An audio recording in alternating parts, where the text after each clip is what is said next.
On rencontre ce matin le président du comité touristique du Bas-Saguenay, M. Anicette Gagné, également conseiller municipal du côté de la municipalité de L'Anse-Saint-Jean, pour nous parler ce matin de la programmation hivernale du Bas-Saguenay, l'ensemble des 5 municipalités. M. Gagné, bienvenue à l'émission. Ça va bien aujourd'hui? Ça va très bien, merci. Merci de m'inviter à votre émission. Bien, c'est un plaisir. C'est parce qu'on a des belles activités à présenter. Oui. Là, un bel hiver qui s'en vient. Oui. Et d'ailleurs, les activités commencent relativement assez tôt. C'est pour les prochaines semaines. On va y aller dans l'ordre. On va suivre le courant. On va débuter du côté de la municipalité de Ferland et Boileau, Voilà. où on va souligner l'athlète local Samuel Girard en patinage de vitesse. Qu'est-ce qu'on va faire exactement? Tout à fait. Il va y avoir des activités qui vont être organisées pendant tout l'hiver Oui. pour saluer les performances de Samuel Girard, pour saluer puis l'encourager également. Oui. Alors, pendant tout l'hiver, il n'y a pas de date d'arrêté, ça va dépendre de ses prouesses en patinage artistique. OK, donc on va suivre un peu ces... En patinage de vitesse, pardon. Oui, patinage de vitesse, oui. tout à fait. Donc, oui, pardon. Et à Ferland-et-Boileau, toujours, le 6 janvier, l'activité qui revient, c'est distill ton sapin. La population est invitée à apporter son sapin. Il va être distillé. On va remettre aux gens une huile qui sera sortie Oui. de cette distillerie. Et les gens sont invités, bien sûr, parce qu'il y aura du vin chaud, il y aura des galettes qui vont être servies. Alors, c'est intéressant comme activité.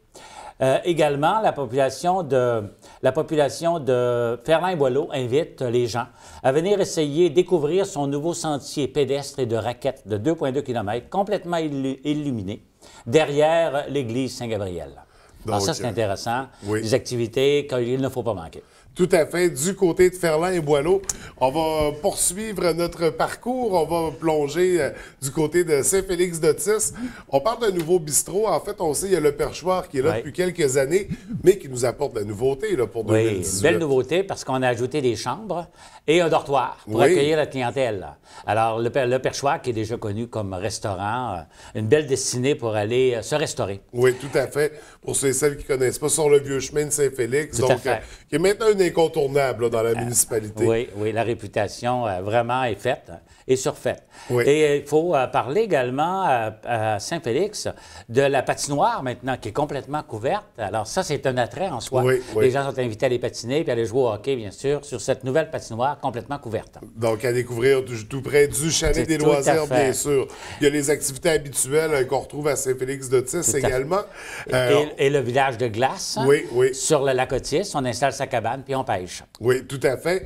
Donc, pour Saint-Félix-d'Otis, pour ce qui est de Rivière-Éternité, qu'est-ce qu'on nous propose cet hiver? Rivière-Éternité, on a un nouveau site web pour l'auberge du Presbytère, qui est déjà bien sûr connue.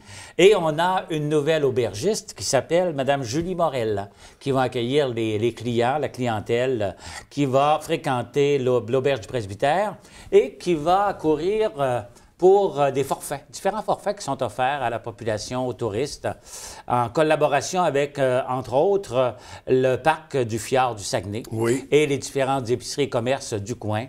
Alors ça, c'est toujours un attrait en soi, le parc national du Fjord du Saguenay pendant l'hiver, comme pendant l'été d'ailleurs. Oui. Et on a une nouveauté du côté de l'atelier boutique d'Hollande.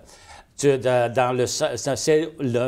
le sentier du lac à l'Écluse, à quelques 6 km du village, où on retrouve des aquarelles, des cartes de souhait et de l'artisanat. Et tout ça nous est offert par Mme Dolande. Donc, pour les amateurs d'art, un incontournable. On va poursuivre, on va faire un bond, en fait. On va aller directement à Petit-Saguenay. Petit-Saguenay qui va être la place pour le hockey cet hiver. À l'Aréna de la Vallée, qu'on connaît. Alors, de belles activités qui ont déjà eu lieu d'ailleurs en ce début de décembre. Et un match à ne pas manquer, celui des anciens Nordiques, le 19 janvier. Les 2, 3 et 4 février, il y aura un tournoi de hockey.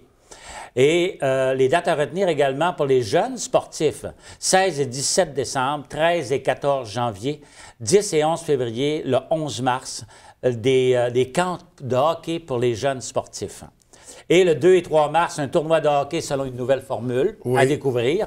Et le 18 mars, un spectacle de patinage artistique.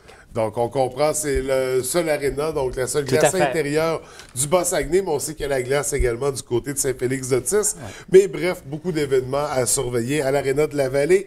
Et finalement, du côté de l'Anse-Saint-Jean, il y a eu beaucoup de nouveautés parce qu'il faut dire qu'avec le Mont-Édouard, les investissements des dernières années, ça a amené un nouvel aspect, en fait, pour la montagne, nouveau type de ski, nouvelle compétition, en fait. Tout à fait. La piste qu'on appelle la piste Super G, qu'on appelle maintenant la piste Desjardins. Oui. Cette piste-là, pour les compétitions, elle a été homologuée en octobre dernier par la Fédération internationale de ski. Alors, le Mont-Édouard a investi un peu plus de 200 000 $ pour aménager cette piste-là. Et elle amène déjà des clubs de compétition qui sont nombreux à être inscrits jusqu'à date. Et la date à retenir, c'est que du 23 au 28 février, il y aura le critérium provincial U16 pour les jeunes de 16 ans et moins.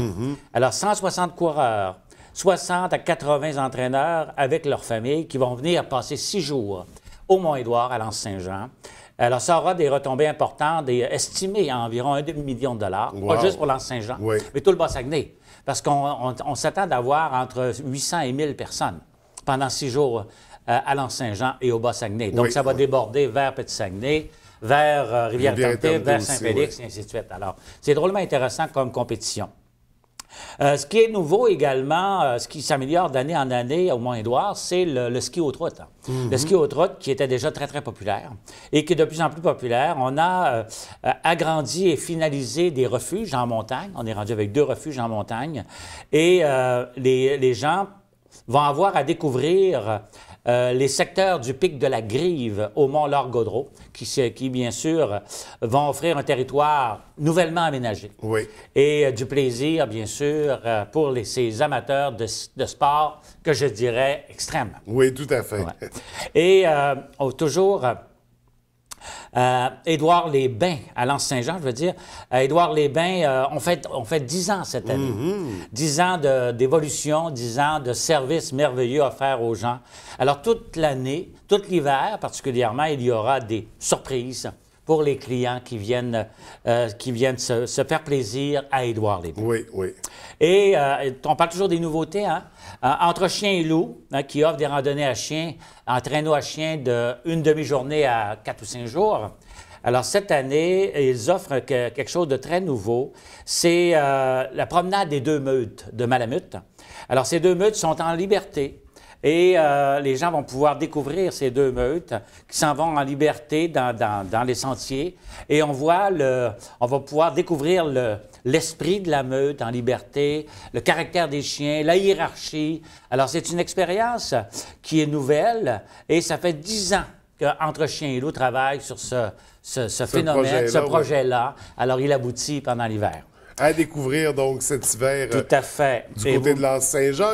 Là, on parle de nouveautés, mais il y a des événements qui reviennent. On pense entre autres au Festi Télémark, les événements, bref, dans la montagne.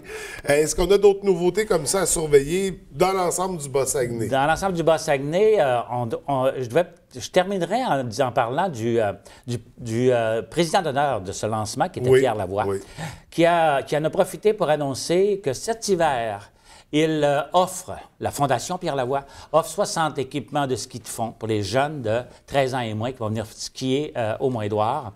Il avait déjà offert, ou la Fondation avait déjà offert, 60 équipements de ski alpin en 2014. Alors, ces équipements-là de ski de fond s'ajoutent aux équipements de ski alpin. Et cette année, le Grand Défi Pierre Lavoie met à la disposition des jeunes qui veulent venir skier au Mont-Édouard un autobus qui a été donné par Intercar, rénové et remis à neuf par Girardin de Drummondville. Et l'autobus, le Mont-Édouard a dernièrement obtenu son permis d'opérer cet autobus. Alors, la beauté de cette nouveauté, c'est que l'autobus va aller chercher les jeunes dans la région du Saguenay, au Bas-Saguenay particulièrement, et va aller chercher les jeunes également dans Charlevoix et sur la Haute-Côte-Nord. Pour les amener skier à l'Anse-Saint-Jean. Ils ont accès, les 13 ans et moins, je le rappelle, ont accès gratuitement au Mont-Édouard. Là, ils auront des équipements gratuits et l'autobus qui les transportera gracieusement. Alors, c'est une belle annonce qui a été faite par Pierre Lavoie. Et Pierre Lavoie a terminé son petit laïus en dévoilant que le grand défi Pierre Lavoie viendra à L'Anse-Saint-Jean avec les 1000 cyclistes le 14 juin. Ils vont partir de la baie ici, ils vont se rendre à Lens, ils vont être à L'Anse-Saint-Jean de 4 h à 6 h ou à peu près. Ils vont venir faire un tour au fjord, vont souper sur le bord du fjord et vont revenir vers la baie jusqu'à Jonquière ce 14 juin. Alors, c'est un bel événement qui s'annonce pour l'été prochain pour le Bas-Saguenay, bien sûr, parce qu'ils vont partir d'ici, vont passer à Saint-Félix, à Rivière-Éternité et ils vont aboutir à L'Anse-Saint-Jean. Alors, c'est une belle grande activité à suivre pour l'été prochain. Tout à fait. Donc, de très belles nouveautés puis un beau cadeau pour les enfants avec l'arrivée du temps des fêtes. Monsieur Gagné, c'est toujours un plaisir de vous recevoir. Félicitations pour ces belles programmations-là. Merci. Et pour l'unicité aussi qui est créée entre les 5 municipalités du Bas-Saguenay. Donc, bravo et au plaisir de vous retrouver. Merci. Joyeuses fêtes à vous. Pareillement à vous aussi.